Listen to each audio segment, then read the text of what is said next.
Yo repasaba lo que vos llamabas los conservadores progresistas y claro, hubo 44 años entre 1872 y 1916 que el Partido Autonomista Nacional ganaba las elecciones de manera continuada.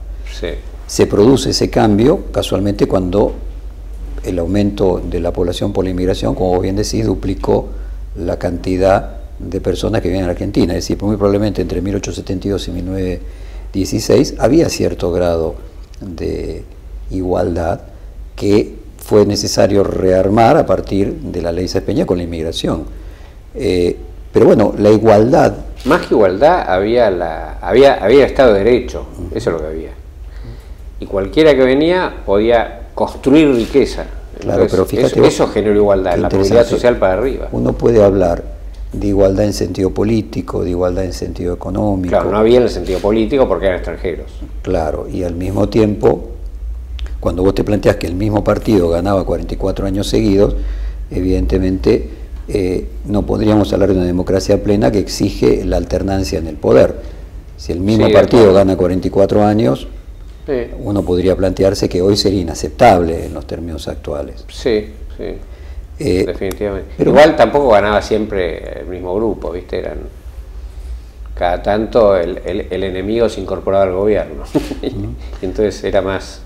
Ahora, fíjate. Pero no cabe duda que un sistema político tiene que tener dos partes.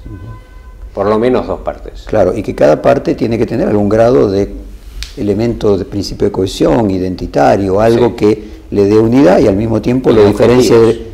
Claro, pero además de los objetivos tiene que ser, vos me hablas del hacer, pero bueno, primero está el ser para ese hacer, ¿no? Entonces me quedo con la idea de igualdad y me parece interesante. Hay distintas formas de lograr la igualdad.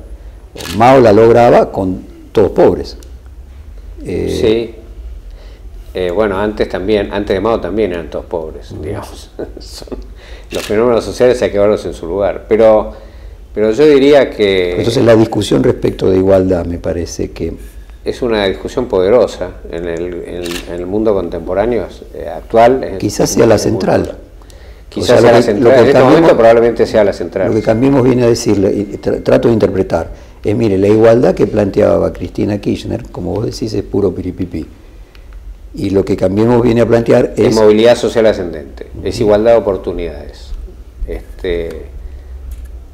Aunque haya desigualdad en los resultados... Y sí, siempre en los resultados hay desigualdad.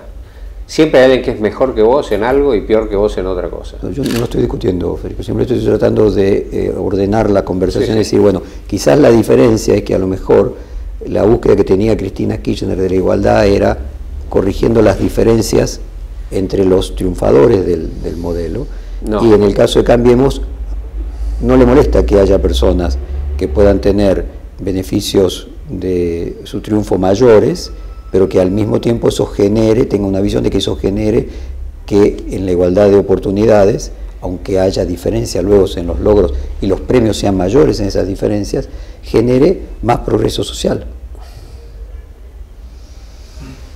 Yo no creo que el progreso social lo haga que un señor sea muy rico.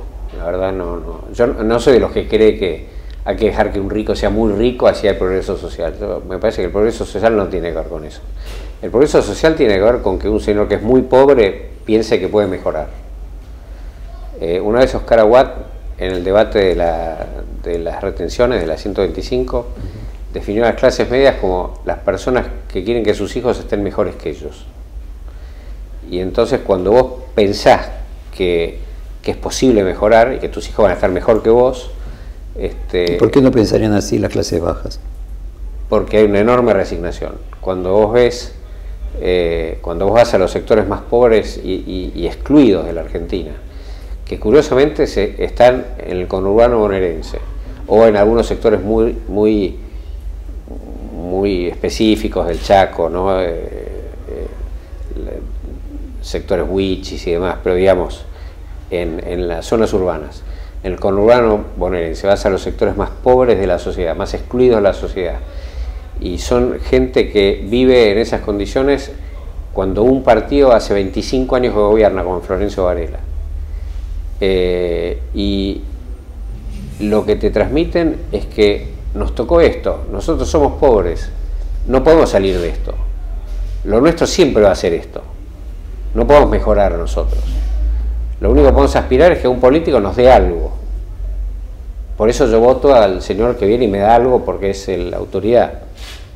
Entonces, eso es volver para atrás de 1900, ¿viste? Que la Argentina, en lugar de ser un lugar donde se puede progresar personal, familiar, socialmente, se transforma en un lugar estratificado,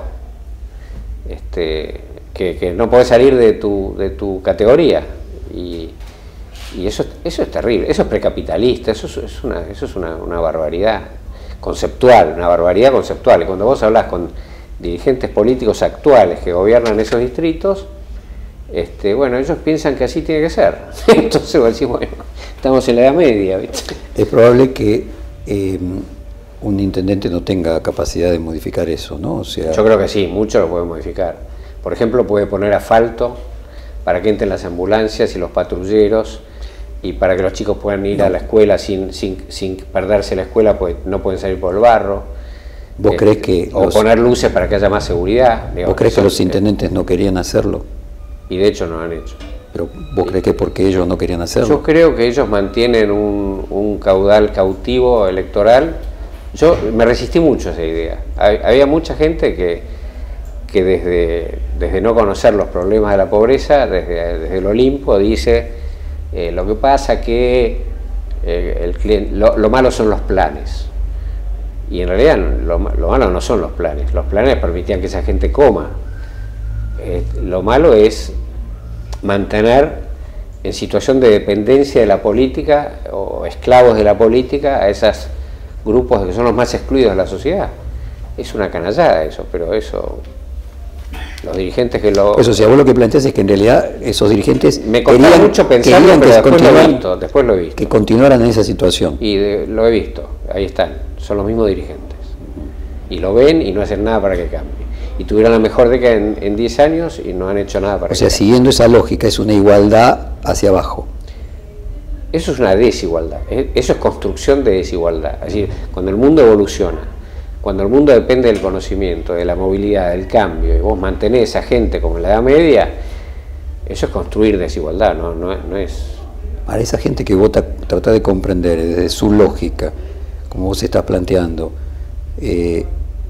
podría irse a otro lado, y sin embargo no es un tema del intendente. Creen que no se puede ir a otro lado. Porque y sus padres se fueron de San Juan, de otros lugares, o de los países limítrofes. Pero entonces digo, se ve que muchos están como resignados.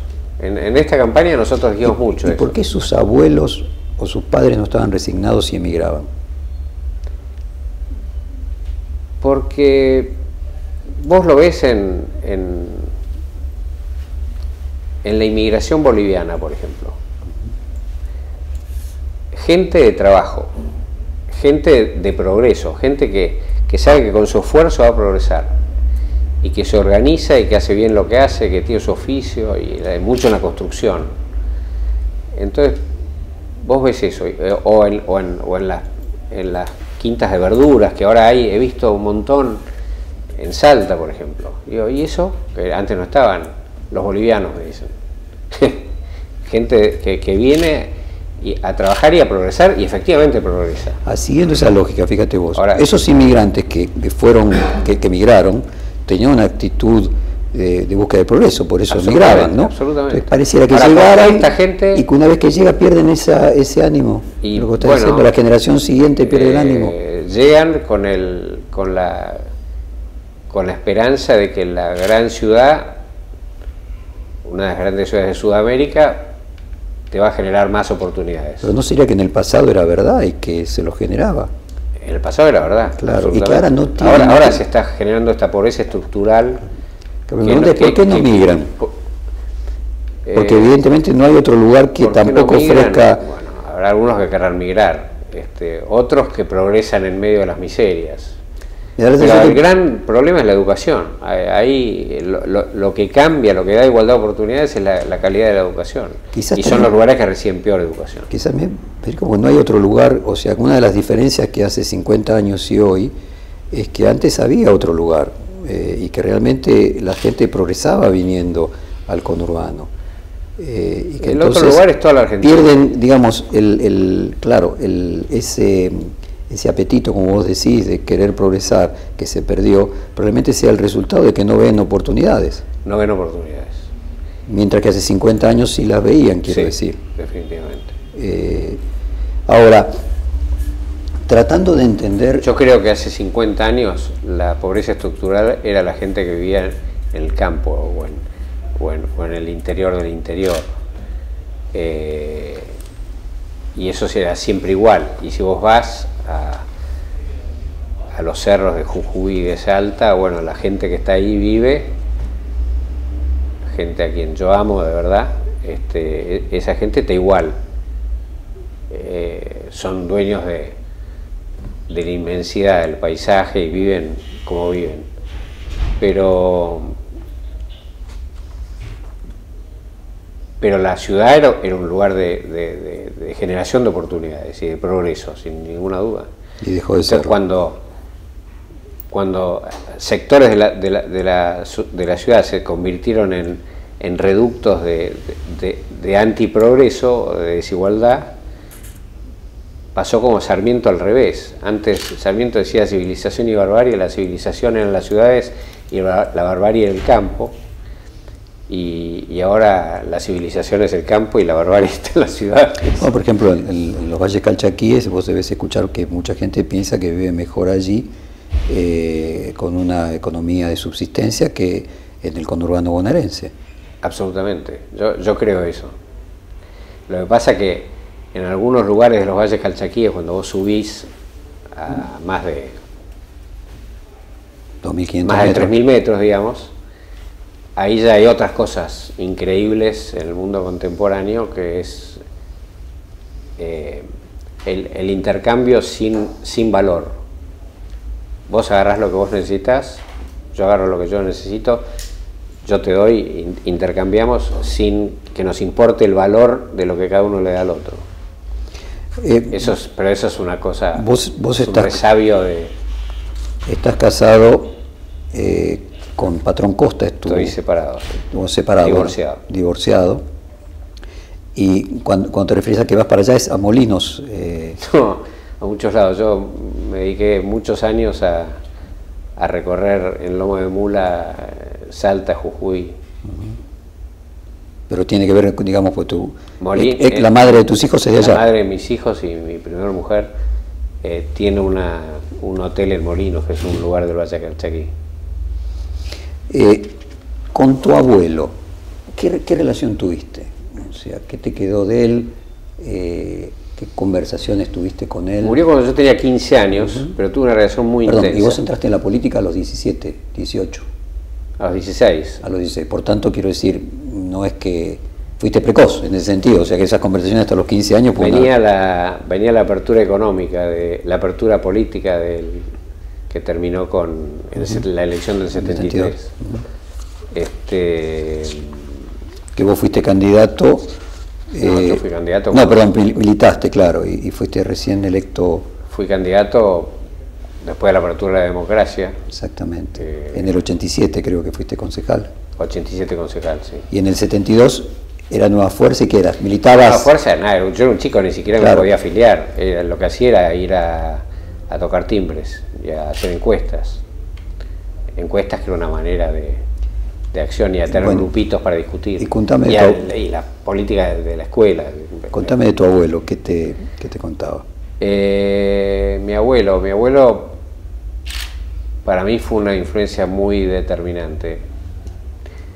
Tuvimos muchas conversaciones, se ve, a pesar de mi escasa edad, porque me quedó mucho recuerdo. Mi abuelo me enseñó a no ir por el camino obvio, a no pensar lo obvio. Mi abuelo era rosista y socialista. Y entonces, bueno, es una combinación un poco peculiar. Sí, y entonces, el Partido Socialista Independiente. Esta vez, Partido Socialista Independiente. Primero el Partido Socialista, que era con Juan B. Justo. Ahí fue elegido diputado a los 24 años. Para ser diputado necesitas 25 años. Hubo 2 o 3 casos que los dejaron entrar igual. Pinedo no. Y después, bueno, se dividió el Partido Socialista de Juan B. Justo y se creó el Partido Socialista Independiente, entre otras cosas, porque Pinedo se casó por la iglesia. Y entonces fue un motivo de que pidieran la expulsión del partido. Maravilla esa época. O sea que podríamos decir que ese Partido Socialista Independiente era menos socialdemócrata que el Eran partido... completamente socialdemócratas. Pinedo se fue a Alemania cuando tenía 20 años para hablar con los líderes socialistas. Y uno era Bernstein, Edward Bernstein, que fue el que creó la idea de la socialdemocracia. El tipo decía, el socialismo no es incompatible con la democracia, a diferencia de lo que pensaban otros, que era que había que hacer una revolución para instaurar a la fuerza el socialismo. Y Bernstein decía que había que respetar el voto popular, y si la gente no quería ir a posiciones extremas del socialismo, había que respetarla. Bueno, Pinedo estuvo con Bernstein y después hicieron el Partido Socialista Independiente, y el Partido Socialista también eran partidos socialdemócratas, eran muy democráticos, hacían mucho énfasis en la preservación de la democracia. Sí, bueno, pero digamos la defensa del mercado y el capitalismo, la socialdemocracia recién la asume después Alemania, después de la Segunda Guerra Mundial, ¿no? No, por o sea, inicialmente competían con los bolcheviques y digamos había toda una discusión. Sí, el tema del mercado vino después. O sea, es sorprendente, quiero decir, que hubiera un socialismo liberal, como sería el de tu abuelo. Lo que pasa es que tenían dos ideas económicas que después los supuestos liberales tuvieron.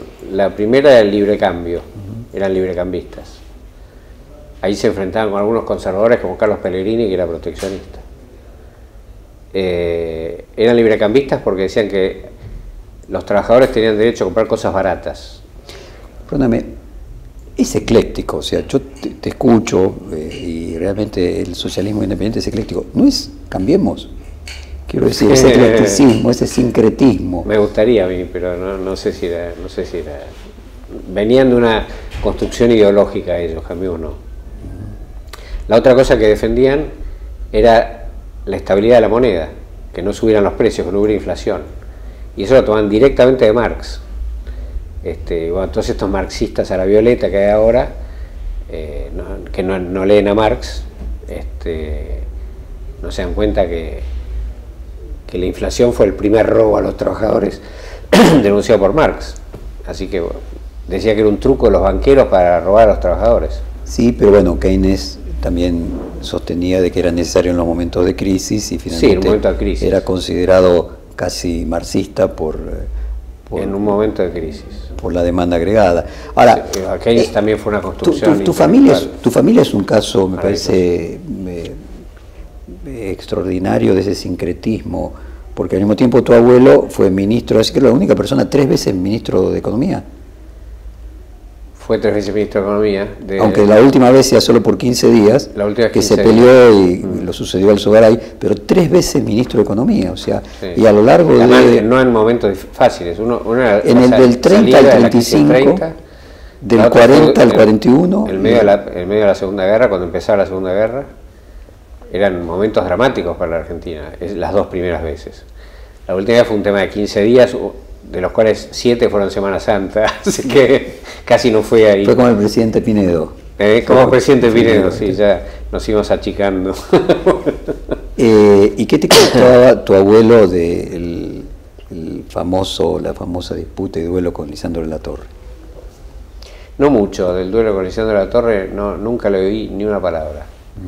Él le seguía diciendo Lisandro cuando hablaba de la Torre y le tenía como un respeto. Yo tenía mi otro abuelo, el papá de mi mamá, que era la torrista a muerte, tenía un retrato de la Torre así en su escritorio.